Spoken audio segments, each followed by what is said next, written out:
C'est l'heure du sonneur. Et vous le savez, pardon, la prochaine échéance électorale majeure en France, sauf s'il y a dissolution de l'Assemblée, ce qui peut arriver, ce sont les municipales qui vont arriver en 2026. Et elles ont déjà suscité beaucoup de discussions, pas seulement sur les bancs du Parlement. Et hier, après un nouveau, on va dire, bidouillage démocratique de la Macronie, la majorité a entériné une réforme pour ces prochaines élections, puisqu'elle étend aux petites communes le scrutin de liste paritaire. Donc, c'est fini le mode de scrutin dit du panachage de liste. Vous savez, ce qu'on pouvait faire avant, on pouvait rayer les noms qui ne convenaient pas sur la liste. Eh bien, désormais, il faut une liste avec autant de femmes que d'hommes. Et au-delà de la dimension idéologique de cette décision, et vous comprenez que c'est très compliqué pour ces petites communes de trouver autant de femmes que d'hommes. Déjà, c'est très difficile tout simplement de trouver des personnes qui se présentent sur ces listes. Pourquoi ? Parce que c'est de plus en plus difficile aussi d'être maire ou d'être élu de petites communes rurales. Et d'ailleurs, Gilles Sabatier, qui a fait des kilomètres et des kilomètres pour aller à cette manifestation de la ZFE que nous avons, contre les ZFE évidemment, que nous avons suivi ce week-end, le disait pendant cette manifestation. Je vous propose d'écouter cet extrait sonore de Gilles Sabatier avant de lui donner la parole. Quand on sait que simplement 2% des terres dans mon département du Puy-de-Dôme sont artificialisées, en fait, si on laissait le soin de décider aux maires de ces communes rurales l'aménagement de leur territoire. Je continue encore. Depuis le début du mandat, voilà, nous sommes des maires. 2400 maires ont démissionné. Et 57 000 sièges de conseillers municipaux sont vacants. Nombre d'entre eux ont été agressés, parfois sauvagement, sans que cela n'interpelle quiconque. Alors, je vais vous donner un exemple. Voilà, on va s'arrêter là. Vous l'avez compris, donc des postes qui sont difficiles à pourvoir, maire, élu municipal. Pourquoi ? Et alors, pourquoi rendre encore plus difficile la vie aux maires ? Eh bien, je suis heureuse d'en parler en direct avec Gilles Sabatier. Bonjour. Bonjour madame. Et merci beaucoup d'être avec nous. Je rappelle que vous êtes maire de Breuil-sur-Couze dans le Puy-de-Dôme. Est-ce que d'abord vous pouvez nous parler un peu de votre expérience à vous, de votre mandat de maire ? Vous parliez de ces maires qui ont démissionné, des maires qui sont agressés, des sièges qui sont vacants. En quoi est-ce compliqué aujourd'hui d'être un maire notamment rural ? Oui, bonjour tout d'abord. Tout d'abord, Bonjour. je voudrais donner une précision concernant les pirates. Il faut savoir que dans les communes rurales, en règle générale, il n'y a pas de politique, il n'y a pas de clivage de parti. Nous sommes tous là dans un même but. Bien sûr. Donc, faire servir la collectivité. Donc ensuite, les maires, il y a une grosse pression, en fait. Elle est à tout azimut, en fait. Que ce soit les écoles, la sécurité, que ce soit les finances, c'est très lourd. Alors, pourquoi être maire aujourd'hui ? C'est à la fois être chef de projet, être officier du ministère public, c'est être aussi officier de police judiciaire. C'est toutes des fonctions qui sont très très importantes et que lorsqu'on les prend avec sérieux, il y a une énorme charge mentale, donc c'est compliqué.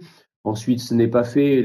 Les gens qui pourraient donc s'investir cadre ou autre dans nos régions un peu paupérisées, on les retrouve pas obligatoirement, et s'investir lorsqu'on a une famille, un travail, pour quasiment donner énormément de temps. Moi, je suis en retraite aujourd'hui. Du lundi, j'ai des fonctions aussi de vice-président dans une grosse agglomération, certes, mais j'y passe du lundi au dimanche. Je n'ai plus quasiment aucune autre activité que celle de maire et de vice-président. Oui, parce qu'il faut peut-être préciser que maire rural, on est obligé d'avoir un travail à côté. C'est très difficile de vivre décemment en étant seulement maire rural. Oui, les indemnités pour une commune, il y a un strat jusqu'à 1000 habitants, c'est autour de un peu moins de 1000 euros ou quelque chose comme ça, je ne regarde pas trop. Donc, pour les responsabilités énormes. Donc, déjà, au niveau, pour compenser l'arrêt d'une activité, et quand vous êtes dans le secteur privé, ça ne se passe pas comme dans le secteur public, Bien sûr. Où on n'est pas dans le même monde, quoi. Alors, on va peut-être parler d'abord de première difficulté contre laquelle, enfin pas première d'ailleurs, mais la dernière, disons, qu'on a suivie, contre laquelle vous êtes battu, c'est la ZFE. Vous avez fait beaucoup de kilomètres pour aller à cette manifestation. Pourquoi pour vous c'était important de venir à Paris et de prendre la parole sur ce sujet ?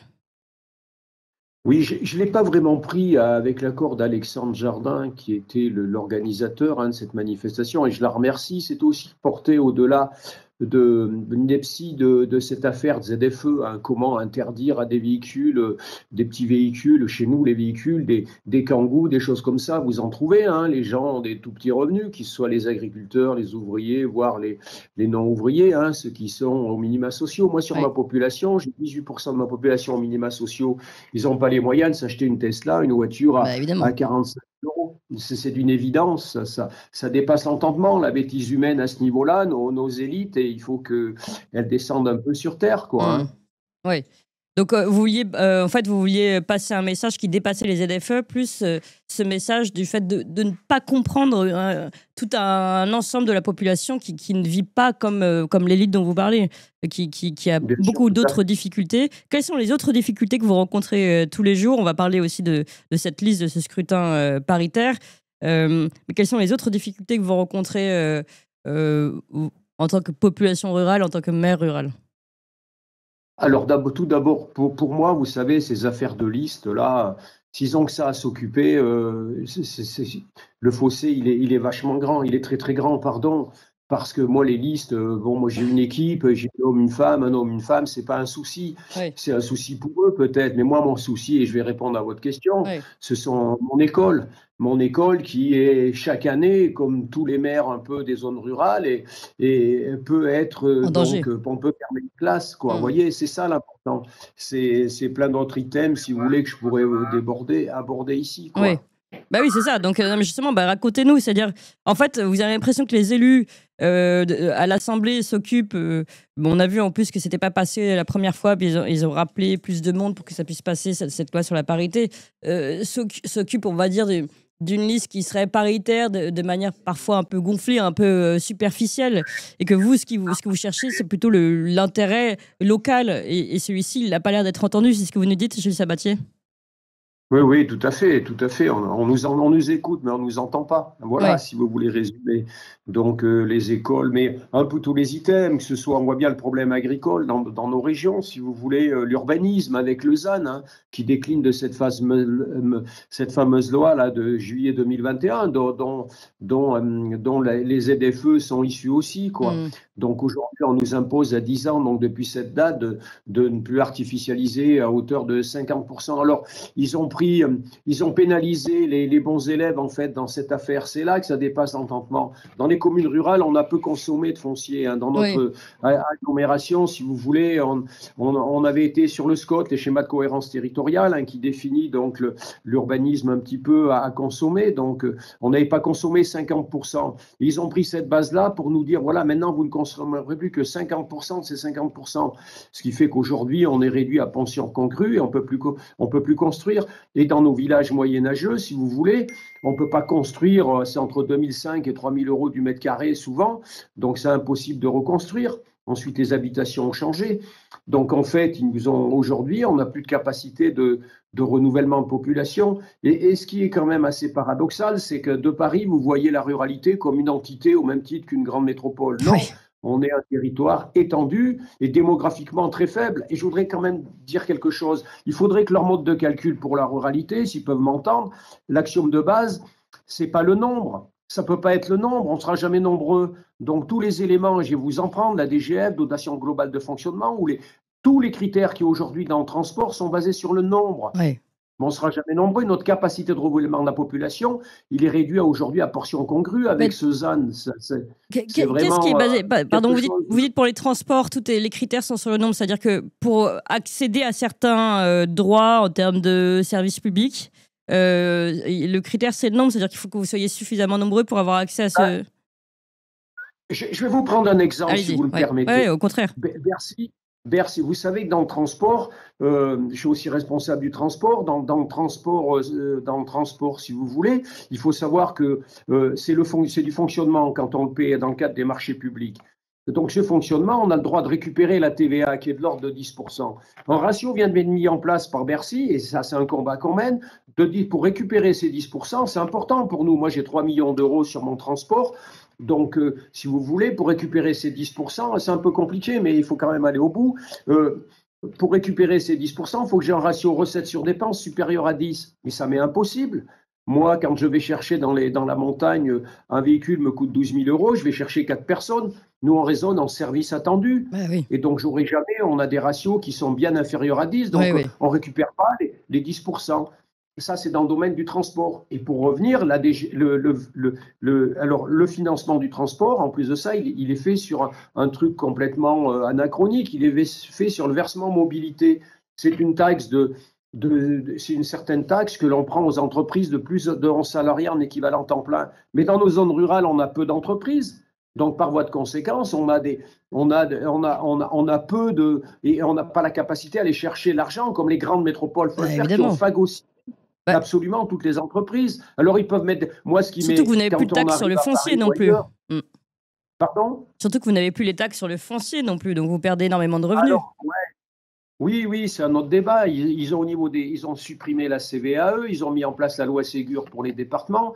Qu'est-ce qu'ils ont fait? Moi, ma DGF, mon foncier aujourd'hui, j'ai plus de marge de manœuvre. Ils ont supprimé la taxe d'habitation dans un premier temps, qui était le lien social, parce que c'est important d'en parler, ça, le lien social qui ne peut plus se faire parce que les petits commerces y ferment. Il faut que les gens se croisent pour se parler. Et ils ne se croisent plus, on ferme les boulangeries avec l'augmentation d'électricité, la quasi-totalité. Les zones de chalandise ne sont pas suffisamment grandes aujourd'hui. Bon, chalandise, c'est le nombre de clients, si vous voulez, pour ceux qui nous écoutent. Les zones de chalandise ne sont pas assez grandes, donc elles ferment, donc les gens, ils sont de plus en plus isolés. Donc, les DGF, par exemple, je voudrais aussi vous alerter là-dessus. C'est la dotation globale de fonctionnement. C'est une somme qui est donnée par habitant. C'est sur des critères qui sont très, très variables. Je vous en ai un peu parlé tout à l'heure. Je vous donne un exemple. Et je vais prendre ma commune. Moi, j'ai 112 € aujourd'hui par habitant. C'est la même somme qu'en 2007, si ça vous dit. Et dans une, je ne vais pas la citer parce qu'on va m'accuser mais en région parisienne, il y a un département il y a une commune qui est, en moyenne, elles sont au triple. Donc, en 380 ou 400 €. Alors, j'ai souvent une image. Moi, si vous me brûlez mon école, là-bas, ils pourront la reconstruire. C'est ce qu'ils ont fait. Moi, je ne la reconstruirai pas. Je n'ai pas les moyens, vous voyez.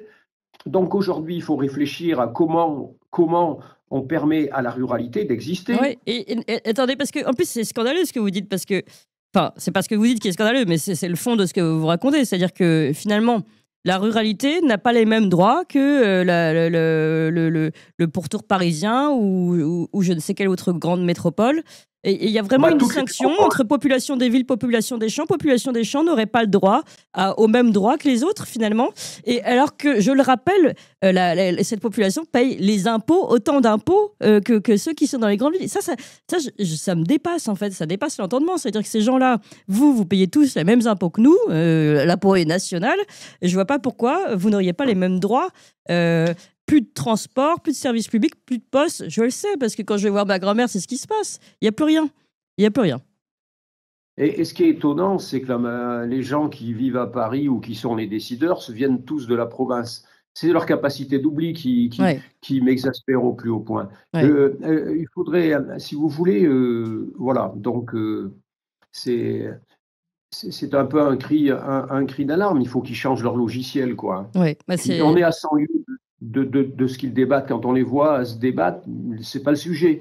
Vous savez, la parité, moi aujourd'hui, j'en suis là. Moi, j'en suis là aujourd'hui de recevoir l'inspecteur d'académie. J'ai un gros problème parce que mes CM2 partent en 6e et je ne sais pas si je vais avoir une rentrée en petite section suffisamment pour combler. Et là, ils vont se pointer. Sachez qu'une école, je vais vous donner un dernier exemple à quel point l'éducation nationale vous supprime un poste. Très bien. Donc, mis à part le côté social de l'enseignant qui doit déménager de nouveau, pour moi, c'est un investissement, l'école. L'école, elle est à charge des communes. Moi, c'est des milliers d'euros que je mets. Alors, quand on me ferme une classe, si vous voulez, c'est de l'argent que j'ai mis en l'air, si vous voulez. D'un autre côté, c'est un renouvellement de la population qui ne sera pas assuré. Et lorsque vous fermez une école, ce qu'ils oublient, c'est qu'il faut transporter les gamins. Pardon ?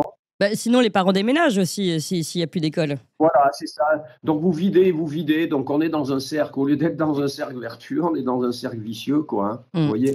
Et juste pour revenir concrètement sur cette histoire de parité, vous dites qu'ils sont très loin de la réalité du terrain et de vos objectifs, on va dire, de vos urgences. Mais si c'est la loi, vous allez être obligé de l'appliquer, cette parité. Ou de toute façon, vous dites que vous ne pourrez pas le faire et c'est comme ça. Non, mais il faut des volontaires pour aller sur une liste municipale. Bah oui. Attendez, aujourd'hui, bien évidemment, ils mettent en place la parité. Il faut y aller. Moi, j'ai une fille, elle fait un travail d'homme, bien évidemment. Je l'ai élevée comme son frère. Il y a aucun souci là-dessus. Mais le problème, il n'est pas là. Il y a combien de femmes volontaires aujourd'hui? Elles ont les charges de famille. Aujourd'hui, Bah oui, c'est oui, non, encore un mais modèle. oui. Moi, il me faut, il a 15, il me faut 8 femmes, si vous voulez, il faut des volontaires, je ne vais pas les forcer. Donc, mettre une loi en place dans la mesure où... Oui, mais donc si vous ne toujours les avez cette pas, vision vous faites d'homme, comment? Vous faites comment, Gilles Sabatier, si vous ne les avez pas, cette parité? je pense que j'ai espoir, hein, la vie est faite d'espoir, j'ai espoir de moi à mon niveau, mais il y a des communes qui ne les auront pas. Ou alors ça va être comme ça un arrangement comme ça Un pour remplir bidouillage, un quoi. nombre. Ouais. Donc ça risque d'être ça, quoi. Non, je pense que ce qu'il faut, c'est moins contraindre, plus laisser faire les choses. Bah Moi, oui. si vous voulez, ce que je remarque, je suis un jeune élu, en fait. Je ne viens pas de ce monde-là, hein. Mais si vous voulez, il faut laisser le soin aux maires.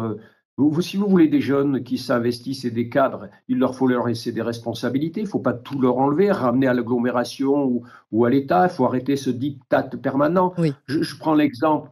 Un maire, il n'est pas idiot, il voit bien quand son école, son renouvellement de population ne sera pas assez évident dans la longueur, si vous voulez, il est capable de dire non, je ne ferme pas une école, il est capable de gérer son règlement, de gérer son PLU, son urbanisme, on n'est pas tous des idiots, quoi, hein, Oui. vous voyez.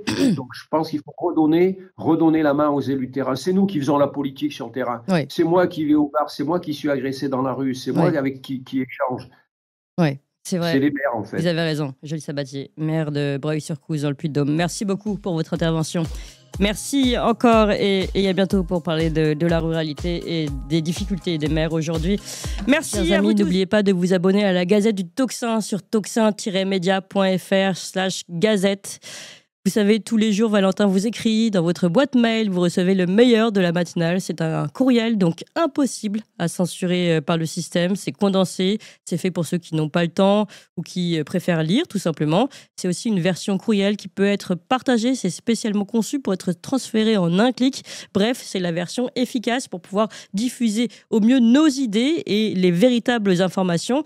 Pour recevoir gratuitement la Gazette tous les soirs, inscrivez-vous donc tout de suite sur tocsin-media.fr/gazette, tocsin-media.fr/gazette. À bientôt.